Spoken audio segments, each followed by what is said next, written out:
Urgent, NATO lost track of a Russian drone in the sky. Russia's offensive against Ukraine is coming to an end. Kostyantynivka has held out. Our forces gave the enemy a taste of birch porridge. Putin is furious. The threat of the Zaporizhzhia nuclear power plant being blown up is higher than ever. The enemy is being torn apart from within. They are hastily starting the production of new weapons. What kind? And could it really reach all the way to Europe?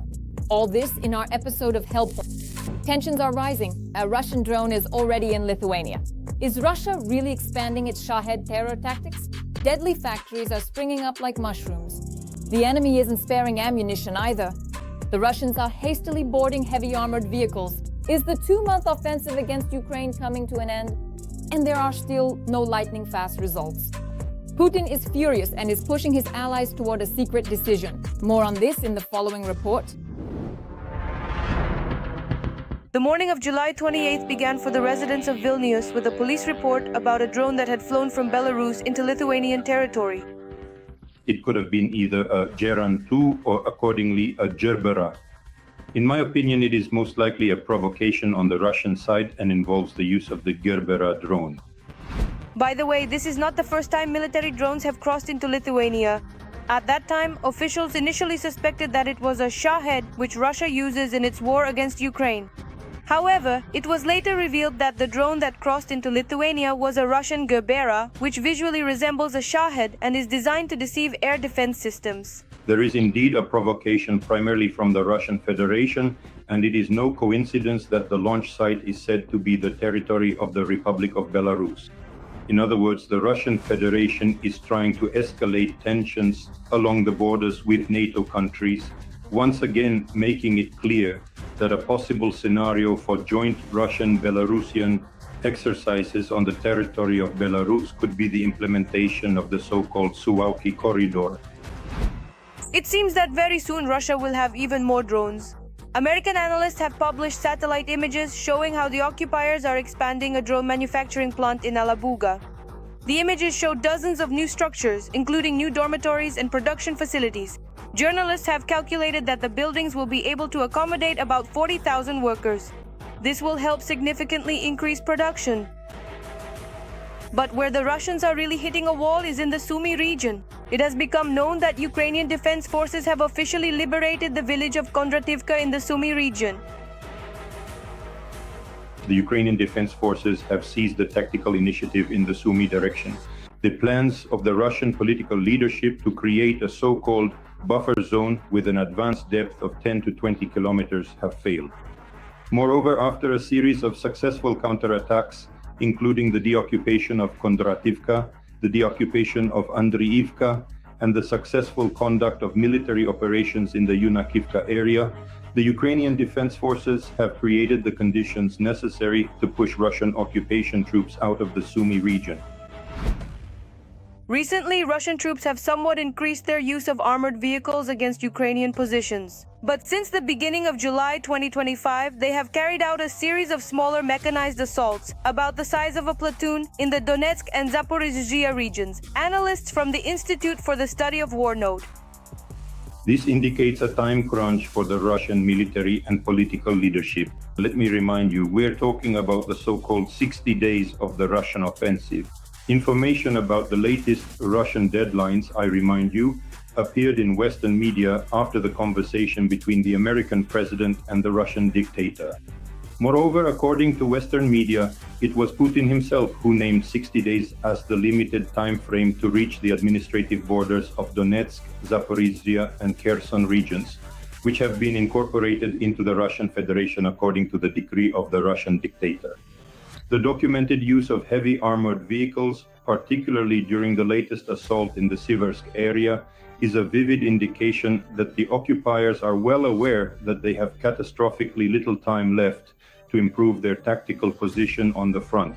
Russian dictator Vladimir Putin stated that 2 out of the 5 divisions which have been planned since December 2022 will be created this year.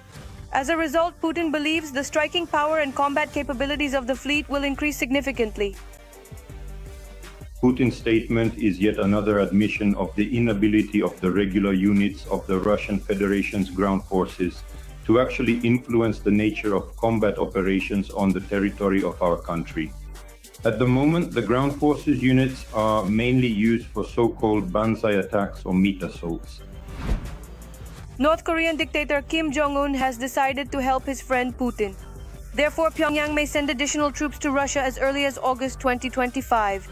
In this way, in exchange for strengthening the Russian army, North Korea will receive technologies from Moscow for launching satellites and guiding missiles. It held back the advance on Kostyantynivka. In the hands of our soldiers, this cannon has become a relentless machine, bringing inevitable death to the enemy.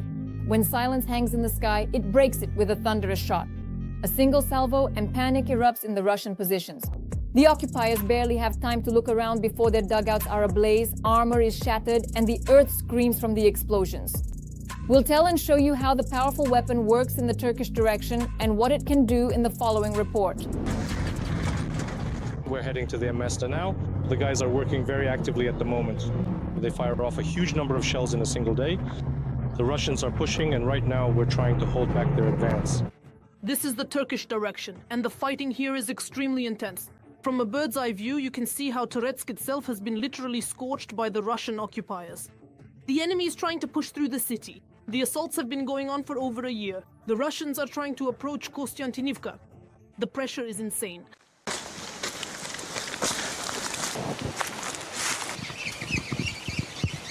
Fire!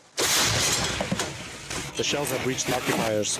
This is the Mista, and the entire Layut brigade is working right now. They cover our infantry and prevent the enemy from advancing. Today they're working at full capacity, yes? Without them, it's impossible to imagine either effective defense or a lightning-fast offensive. Fire! When it goes off, it really goes off. The warriors of the Layut Brigade captured this gun during the liberation of Kherson region in 2022. Now they use it to hit Russian equipment in the rear and disrupt enemy offensives on the front line. Fire!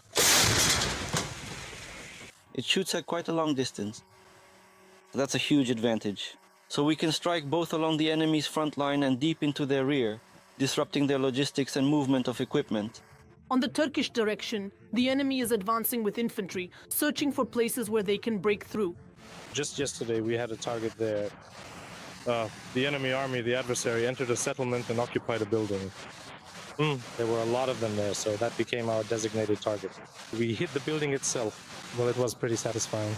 It was satisfying, first of all, because we destroyed the enemy, and second, because we're helping our guys out there, the infantry that's holding their positions. They really count on us.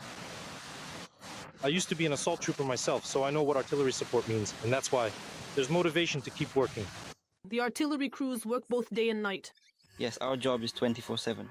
There's no such thing as a break. They can call us in the morning, at noon, or at night. And they often hear words of thanks for their work from their fellow units. Everyone who passes by stops in for coffee, and everyone washes their cups afterward. They say, we'll wash up so that next time you welcome us just as warmly. Their shells destroy enemy personnel and the groves where the occupiers are hiding. There's one downside, and that's that the shells are heavy. Here, a shell can weigh up to 50 kilograms, and you have to carry it over there, and not just once, it could be 10 times. We understand that we're doing something useful not only for the country, but also for our assault troops who are directly on the front line with the enemy. Because as they say, the sweat of the artilleryman is the blood of the assault trooper. For the enemy, the Mesta is a highly sought-after target. Enemy FPV drones are constantly hunting for the gun. Yes, just a few minutes right before you arrived, there were 2 FPV drones. Almost immediately after firing, the soldiers find out the result. Just now, the guys fired their weapons and caused the complete collapse of the basement, effectively burying them there forevermore. Infantrymen always need support, and it's the gods of war, the artillerymen, who cover them. Our infantry are titans. It's like we couldn't hold out without them. They hold the lines and are, as they say, our reliable body armor, so the enemy can't get close to us. And we, in turn, are their body armor, because through our actions we destroy the enemy, so they can't dig in or approach them. Fire! From Donetsk region, Marina Smolova, Alexander Koretsky, we Ukraine. Marathon. United News. This could happen any day now. Will Putin really press that very red button? There are signals NATO is under threat. It will all start with the Zaporizhzhia nuclear power plant. A detonation is being prepared.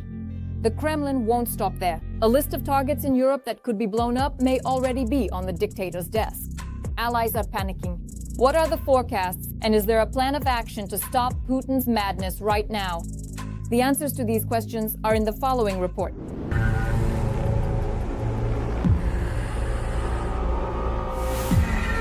Putin may dare to blow up the Zaporizhzhia nuclear power plant, as well as prepare sabotage involving nuclear facilities in NATO countries. This was reported by Forbes. These are very dangerous acts of terrorism. One can only imagine what would happen if we responded in kind. What would happen to this entire part of Europe? If the Russian dictator is defeated in the war, he could mine each of the 6 reactors at the plant and remotely detonate these devices, creating clouds of radioactive fallout that would quickly spread across all of Europe, but could also drift toward Russia itself. The Russian Federation is already a nuclear terrorist state. That's the point. The detonation, the deliberate sabotage of a nuclear facility, the largest nuclear power plant in Europe, could mean, in fact, the collapse of the Putin regime, because essentially this could be regarded as a declaration of war, not only against Europe, not only against the collective West, not only against the United States, but in principle against the entire world. Because again, you have to ask yourself, where will the cloud go from such an explosion at the largest nuclear facility on the European continent? It's simply impossible to calculate these risks. The IAEA is constantly concerned about the risk of catastrophe, but as we know, international law means nothing to Russia. I have been worried, am still worried, and will continue to be worried about the situation at the nuclear power plant until things stabilize and become more predictable. Obviously, the physical integrity of the plant has been violated several times, whether accidentally or deliberately. I have to say that, well, to put it mildly, our relationship with the IAEA is far from smooth overall. And of course, we often see, well, among a number of IAEA documents, what can I say? Double standards. On the other hand, active hostilities continue, and the Russians themselves are actively spreading stories that supposedly Ukraine is shelling the Zaporizhzhia nuclear power plant every day. And if an accident happens, it will definitely not be the Russians' fault. One of these spray pool locations was unfortunately hit by a precise HIMARS strike, and we had to take it out for necessary repairs to fully restore its operational functionality. The Zaporizhzhia plant was literally on the brink of disaster when the Ukrainian armed forces shelled it on August 11th, and the fire seriously damaged one of the plant's 2 cooling towers. This is a serious situation. The West looked at it carelessly. Whether someone likes that the plant is under Russian control or not is another matter, and that has nothing to do with the threats to the nuclear and physical safety of the Zaporizhzhia nuclear power plant. Right now, we are guarding not only the plant, right now we are protecting not only our own interests, but also the interests of the residents of Donbas and Novorossiya. Right now we are protecting all of them, all of Europe, and you could even say the whole world, because if, God forbid, an accident happens, it will affect the entire world. In Russia, they consider the Zaporizhzhia nuclear power plant their own and are preparing plans to launch and integrate into the Russian power grid. The Rosneft concern of the Rosatom State Corporation has prepared a comprehensive multi-level plan for the phased commissioning of the nuclear power plant. And for us, there are no ambiguities there. There is nothing unknown to us there. These are procedures we know very well. In the near future, as soon as we push the fascists back a bit, we will have the opportunity to work here and provide economic support for the Zaporizhzhia region. I believe that both Mariupol and, in time, Zaporizhzhia with its capacities, as well as Dnipropetrovsk, where our electricity used to go, will work for the benefit of our country, and our plant will be very, very timely and appropriate. It's just that, yes, indeed, they encountered a number of technical difficulties in order to launch it and operate it fully. But these tales that we're going to launch it now and even supply electricity to the central regions of Russia, where power is cut off by the hour, well, that's absolute nonsense, and it's hardly realistic to do that at all. Most likely, this is just another propaganda myth. At the same time, the occupiers themselves are holding their heads in despair. By destroying the Kakhovka HPP dam 2 years ago, they themselves blocked their own path to restarting the plant. Starting up the plant itself isn't a problem, but it will take several months to restore the substation's periphery and the high voltage transmission towers that were knocked out by the enemy. And another critically important point, of course, is that in any case, we absolutely need to raise the water level of the Kakhovka reservoir because it has significantly dropped by more than 11 full meters, which is a substantial decrease. And the cooling reservoir does exist. It is there, but it is not sufficient in volume for the nuclear power plant to operate normally, efficiently, and safely.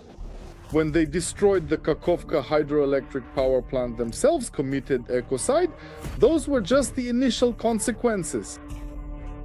Indeed, the direct consequence is that there isn't enough water in the basin, and as a result, the cooling systems at the Zaporizhzhia nuclear power plant simply cannot be fully launched. So they managed to seize it, but they can't use it. There is no doubt that Putin and his accomplices are sufficiently unhinged to commit any crime, even the most horrific one. The only way out is to stop this evil before it becomes too late. Sumy region is on the edge. The Russians have essentially turned it into a testing ground for trying out a new UAV, an improved version of the Shahed and Lancet. The occupiers have named it Italmas. It's hard to believe. Is terrorizing Ukrainians really going to be Russia's new weapon now? What is it capable of, and can our air defense intercept this deadly piece of metal? We'll tell you about it in just a moment. A new weapon of terror against civilians. Russia is testing its new drone on Ukrainian frontline towns. Italmas. In Udmurt, it means a little flower from the buttercup family. It continues the development of the Geran drones with internal combustion engines. But this is a completely domestic development, even though it somewhat resembles the Iranian Shaheds. The Italmas drone, named after the assembly in the shopping center of the same name in Izhevsk, first appeared back in 2023. However, at that time, the UAV demonstrated rather low effectiveness. Now the drone has been improved and is being tested again on peaceful Ukrainian civilians. There is nothing mysterious or secret about it. The people there have professional education regarding engines, regarding this aerodynamic design. If you set the task correctly, the design will be developed correctly. Essentially, the Italmas is a simplified version of the Iranian Shahed. It's smaller, doesn't fly as far, and carries less explosives. It has a deeper range of action, meaning it can go over 200 kilometers and has an enlarged warhead. So is this also a kamikaze drone? Also a kamikaze, yes. We're talking about a flight range of up to 200 kilometers, a speed of about 150 kilometers per hour, and a warhead weight of up to 25 kilograms. But its main advantage, experts say, is its simplicity and low cost. If you add it all up, the engines cost thousands of dollars, the structure itself, well, at most with labor, about $100, and the radio electronic equipment, that's also something, but no more than $200 or $300. So at most, the total cost of such a drone is about $1,500. The manufacturing quality is terrible. But it's more than enough to cause problems for our air defense forces. The occupiers launched the Italmas in the same attack together with Shaheds, Gerans, and others. This way, they become an additional burden on our radars and our mobile fire teams. If they let a drone through, the cost of destroying it is many times higher than the value of the target.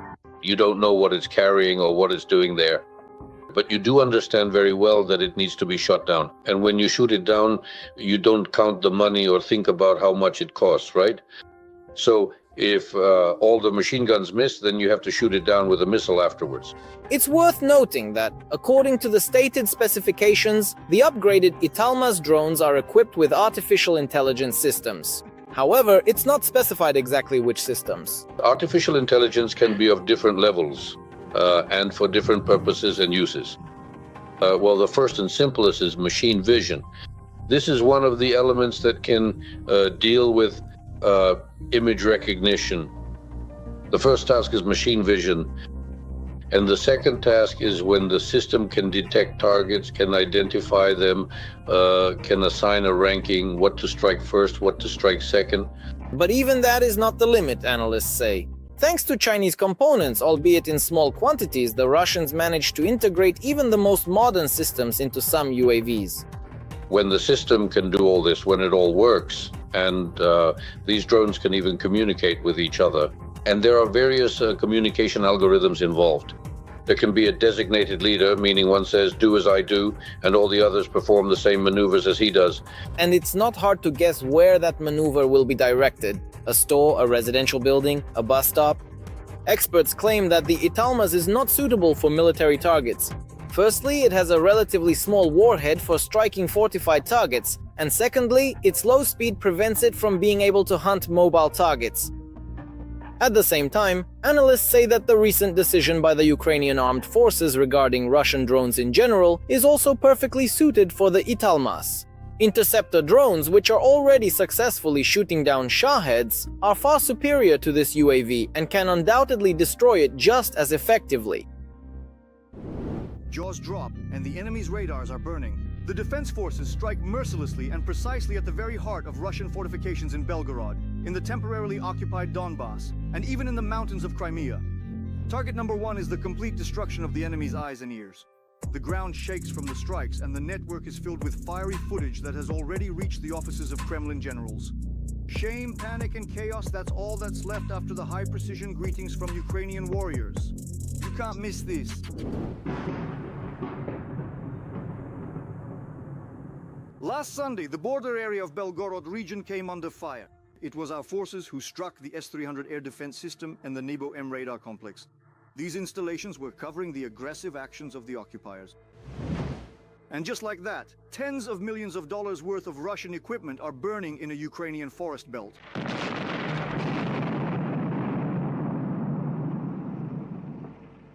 That's how much the radar of a Buk missile system costs. Usually, our HIMARS and special drones are the ones that neutralize such enemy weapons. Here's another example from occupied Crimea. This is the radar station of an S-400 system burning. This happened on the way to Yevpatoria, near the city of Saki. When operational, these radars can detect aerial targets at distances of up to 300 kilometers. They can spot our drones, aircraft, and cruise missiles. The primary and most significant systems being targeted are, of course, the formidable S-300 and the advanced S-400 launcher complexes, which undeniably pose the greatest and most immediate threat to Ukraine, because they can not only effectively detect and precisely track relevant targets, but also crucially allow the enemy to efficiently conduct extensive reconnaissance operations.